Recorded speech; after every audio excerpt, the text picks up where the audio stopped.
بسم الله الرحمن الرحيم الحمد لله والصلاة والسلام على رسول الله أما بعد. Imam al-Bukhari rahimahullah ta'ala says, Bismillah ar-Rahman ar-Rahim, Kitab al-Adahi, Babun Sunnat al-Udhiyyati, wa qala ibn Umara, hiya sunnatun wa ma'rufun. حدثنا محمد بن بشار قال حدثنا غندر قال حدثنا شعبة عن زبيد الأيامي عن الشعبي عن البراء رضي الله عنه قال قال النبي صلى الله عليه وسلم إن أول ما نبدأ به في يومنا هذا أن نصلي ثم نرجع فننحر من فعله فقد أصاب سنتنا ومن ذبح قبل فإنما هو لحم قدمه لأهله ليس من النسك في شيء. فقام أبو بردة بن دينار أو أبو بردة بن نيار وقد ذبح فقال إن عندي جذعة فقال اذبحها ولن تجزي عن أحد بعدك. قال مطرف عن عامر عن البراء قال النبي صلى الله عليه وسلم من ذبح بعد الصلاة تم نسكه وأصاب سنة المسلمين. حدثنا مسدد قال حدثنا إسماعيل عن أيوب عن محمد عن أنس بن مالك رضي الله عنه قال قال النبي صلى الله عليه وسلم من ذبح قبل الصلاة فإنما ذبح لنفسه ومن ذبح بعد الصلاة فقد تم نسكه وأصاب سنة المسلمين. Bukhari rahimahullah, he has an entire chapter, a separate book in his Jami' called Kitab al-Adahi, the book of Udhiyyahs, the book of Adahi, obviously being the plural of Udhiyyah. So bi'idhnillahi ta'ala, we don't want to necessarily focus on explaining the hadiths specifically in detail, but of course we want to focus on the fawaid pertaining to the chapter and the hadiths on which the chapter is based, or vice versa, and the sharh of Al-Hafidh ibn Hajar rahimahullah ta'ala. So Imam al-Bukhari here in this chapter briefly, he mentions two hadiths which are musnad, two hadiths which are in the muttasil version, yani they're not mu'allaq. And the meaning of muttasil, the meaning of mu'allaq, those meanings can be ascertained in the explanation of Nukhbat Fikr, Tadhkirah, Bayquniyah, and the other books in which we've mentioned those terms, let alone the different references that we have given you, and the Hadith Disciple Critical Book Review playlist, the different books that deal with Mustalah al-Hadith, Usul al-Hadith, for the English-speaking layman and the studious layman and the actual Talib al-Ilm. Khairan inshallah. So Bukhari rahimahullah, he mentions two hadiths in the Musnad version, and he mentions an athar here, which is mu'allaq from Ibn Umar radiyallahu ta'ala anhuma. Now, Ibn Hajar rahimahullah ta'ala, he says regarding this chapter, and obviously both hadiths, the first hadith being the hadith of Bara bin Azib, and the second hadith being the hadith of Anas radiyallahu anhu, that both establish that the udhiyyah has to be slaughtered after the prayer.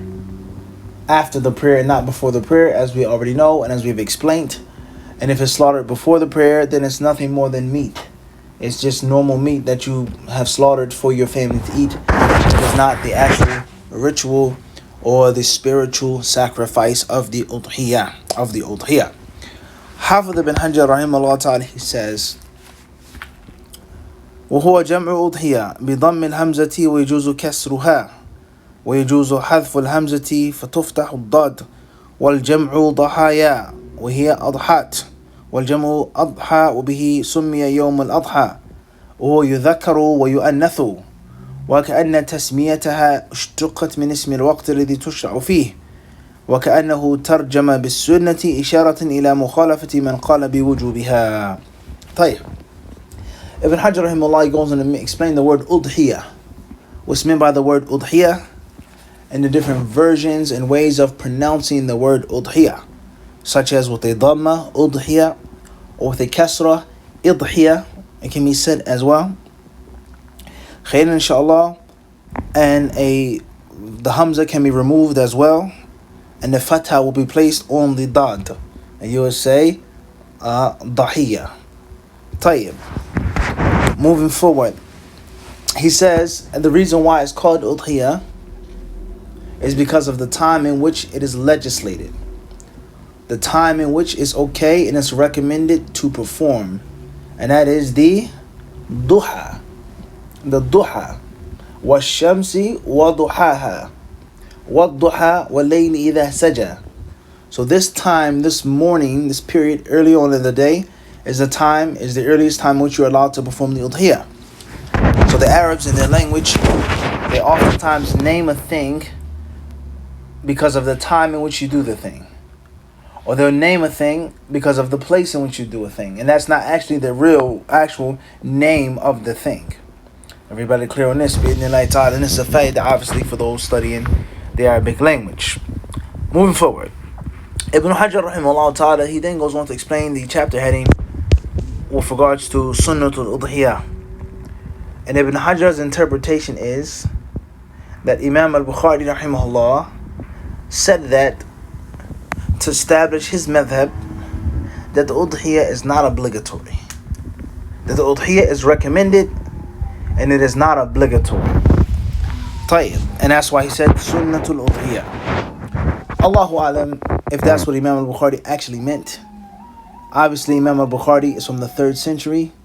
He came several years before the different evolutions of the madhahib, the schools, the different schools of thought, and the usul, and the people of usul, in which they use the term sunnah just to mean something which is recommended.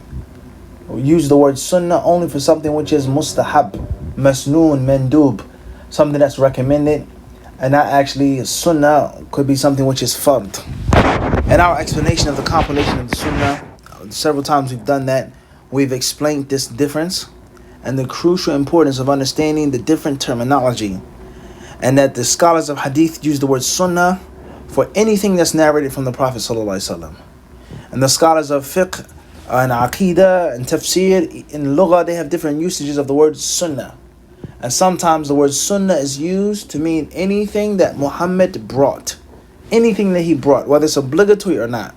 So based off of that understanding, as we've explained before, the 5 daily prayers would be sunnah. Hajj is a sunnah. Ramadan is a sunnah. Zakat is a sunnah. Enjoying the good and forbidding the evil is a sunnah.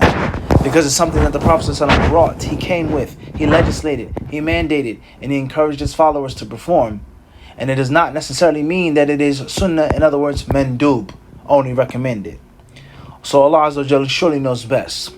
Ibn Hajar rahimahullah ta'ala, he says, قال ابن حزم لا يصح عن أحد من الصحابة أنها واجبة وصح أنها غير واجبة عن الجمهور ولا خلاف في كونها من شرائع الدين وعند الشافعية والجمهور سنة مؤكدة على الكفاية. Ibn Hajar rahimahullah, he quotes Ibn Hazm al-Andalusi, Ibn Hazm al-Zahiri, and obviously this goes to show us the level of Ibn Hazm. Not like those who don't give him his necessary respect and status, regardless whether you agree with him or not. Ibn Hazm was a great alim, and as Shaykh al-Islam Ibn Taymiyyah rahimahullah and others have stated, was from the most knowledgeable and most learned scholars of the differences of opinion and of the different madhabs and also of the consensus. Ibn Hazm rahimahullah ta'ala, he says, there is no authentic tradition that is traced back to one of the companions stating that it's mandatory, that it has to be done. He says there's no authentic tradition, there's no authentic chain of narration that goes back to one of the companions stating that the udhiyyah is wajibah. That's what Ibn Hajar quotes him by saying. Then he says, Ibn Hajar then says, and majority of the ulama hold the view that the udhiyyah is recommended. And none of them differ on the fact that the udhiyyah is from the deen. It's a great thing to do. And it's an extremely important principle here, is that when scholars differ over something being obligatory or not, it does not mean that it's not from the deen. And an example of this is covering the face and the hands. If a scholar says that you do not have to cover the hands and the face, it does not mean that he's saying covering the hands and the face is an innovation, or it's just a cultural practice, or if you cover your hands and your face, you're an extremist. No. But it's a legal difference on, is a woman sinful or not? Is it mandatory or not? And it isn't an issue over which they're differing on is from the deen. And there are countless other examples like this in the Sharia, in which many people with amateuristic strategy, they come along, they take a fatwa from someone, a madhab of someone, and then they go in the extreme against their opponents, and they claim that it's not from the religion, it's extremism, it shouldn't be done. Just because your imam said that you don't have to do it like this does not mean that he said that it cannot be done at all. Ibn Hajar rahimahullah ta'ala then says, وهي سنة إن الشافعية والجمهور سنة مؤكدة على الكفاية. He says وهي إن الشافعية والجمهور سنة مؤكدة على الكفاية. He says, as far as the Shafi'i madhab and majority of the fuqaha, then they hold the view that the udhiyah is highly recommended. It's something which is highly recommended. على الكفاية. It's highly recommended for some Muslims to do it, for a group of Muslims to do it, and it's not necessarily highly recommended for every single Muslim to do. That's what they say here. على الكفاية. If some people do it, خيرا. In other words, it cannot be a time in which the whole entire day, the whole entire country, all of the 3 days, the 4 days, no one slaughters, and the sunnah of udhiyyah just dies. He says, وفي وجه الشافعية من فروض الكفاية. And there's another version of the Shafi'i madhab that states, is that it's not sunnah mu'akkada ala al-kifaya, but it's actually fard kifaya. Is that there has to be a group of the Muslims who does it. So now, this is very interesting. We have differences of opinion with the fuqaha after they quoted Ibn Hazm saying that it's no authentic report that the Sahaba held the view that it was obligatory. Is that accurate? That none of the Sahaba held the view that it was obligatory? Or was that the asl that it was obligatory and it had to be done? That's a discussion in itself. Moving forward, he says, وعن أبي حنيفة تجب على المقيم الموسر. Another view is the view of Abu Hanifa rahimahullah, and that is the udhiyah is obligatory upon a wealthy resident. A wealthy resident, someone who isn't traveling, and they have the excess wealth, then they have to make the udhiyah. That's another view.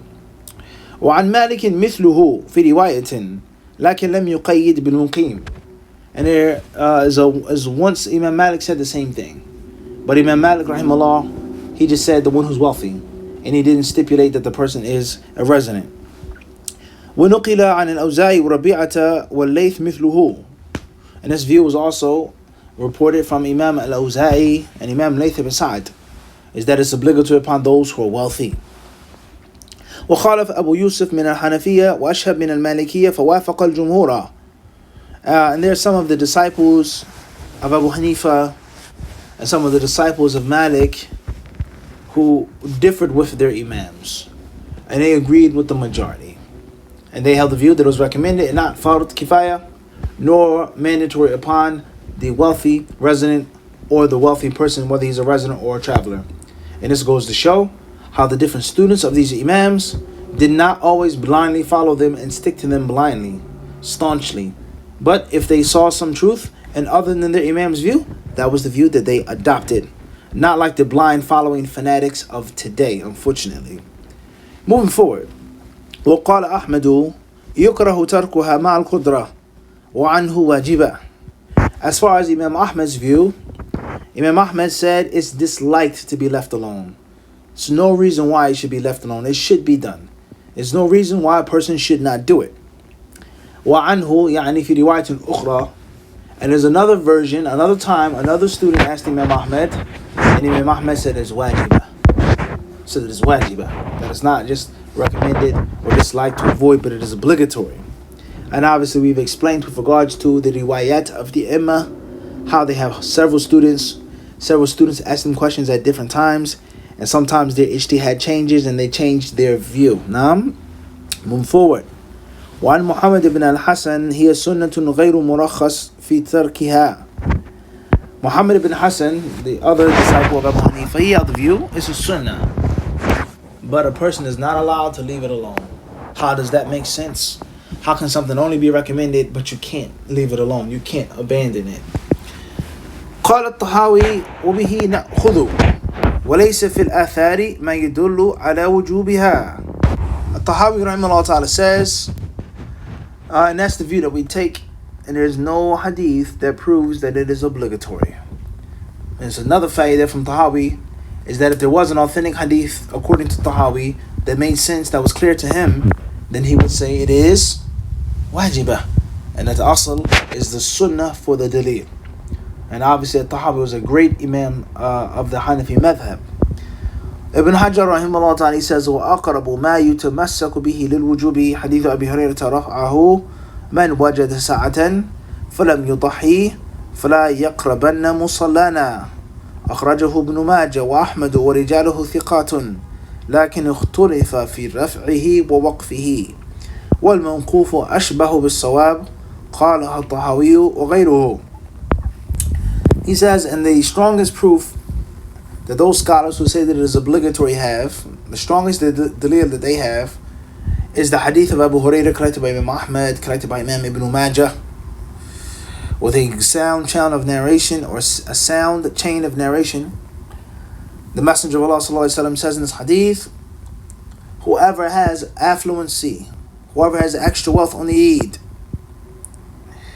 whoever has extra money, فَلَنْ يُضَحِّي, and he does not slaughter, then he does not come close to our musalla. Let him stay away from us. He should not come close, he should not come near to us if he has not offered the udhiyah with the financial ability to do so. Hafidh ibn Hajar rahimahullah ta'ala says, however, there's some discrepancy, a difference of opinion with regards to the authenticity of this hadith. Is it mawquf or is it marfu'? The differences between mawquf and marfu', you go back to the playlist in which we explained those terms in specific detail with examples. At-Tahawi rahimahullah ta'ala says is that the correct view is that the hadith is mawquf. In other words, it's Abu Hurairah's statement, and one of the narrators made a mistake attributing it to the Messenger of Allah sallallahu alaihi wasallam. So, before we move forward, the scholars of Islam, they differ on that hadith being authentic. That hadith is authentic to some and not authentic to others. Moving forward, وَمَعْ ذَلِكَ فَلَيْسَ صَرِيحًا فِي الْإِيجَابِ. And despite that, the hadith doesn't clearly prove that it's obligatory. That's what Hafidh ibn Hajar says. And one can argue with that, whereas the hadith clearly says, don't come near our musalla. لا فَلَا يَقْرَبَنَّ مُصَلَّانَا. Do not come near our musalla. That has a strong meaning, and I don't think a thing would be recommended, and that style being used. And Allah surely knows best. Hafidh ibn Hajar rahimahullah ta'ala says, قوله قال ابن عمر هي سنة ومعروف وصله حماد بن سلمة في مصنفه بسند جيد إلى ابن عمر وللترمذي محسنا من طريق جابرة بن سحيم أن رجلا سأل ابن عمر عن الضحية أهي واجبة فقال طاح رسول الله صلى الله عليه وسلم والمسلمون بعده. Then he goes on to mention this mu'allaq athar where Imam al-Bukhari has reported in full version. Moving forward, he quotes the Tirmidhi by saying, and obviously Ibn Umar, when he said he is sunnah ma'ruf, udhiyah is sunnah, and it is a means of honor. It's a good thing. It's a noble thing to do. He says here that Ibn Umar said this when a man asked him, is udhiyah wajibah? And Ibn Umar radiallahu anhu said, the Messenger of Allah sallallahu alaihi wasallam did it, and the Muslims did it after him. Then Hafidh ibn Hajar, he quotes Tirmidhi by saying, قال الترمذي العمل على هذا عند أهل العلم أن الأضحية ليست بواجبة. And then Tirmidhi rahimahullah ta'ala, he says here that this is وَالْعَمَلُ عَلَيْهِ. This is here the thing that the scholars are upon, most of them, is that udhiyah is not obligatory, in which udhiyah is not obligatory. So before we go forward, we see here, what we learn is that there is difference of opinion among the scholars of Islam with regards to the udhiyah being obligatory or not. If you have the money, it's not harming you, it's not bothering you, it's not taken from your necessity, from your bread and from your water, then do it. There's no harm in you slaughtering 2 or 3 animals, whatever you can, do it. If you want to send it overseas, then send it overseas. It should not be abandoned.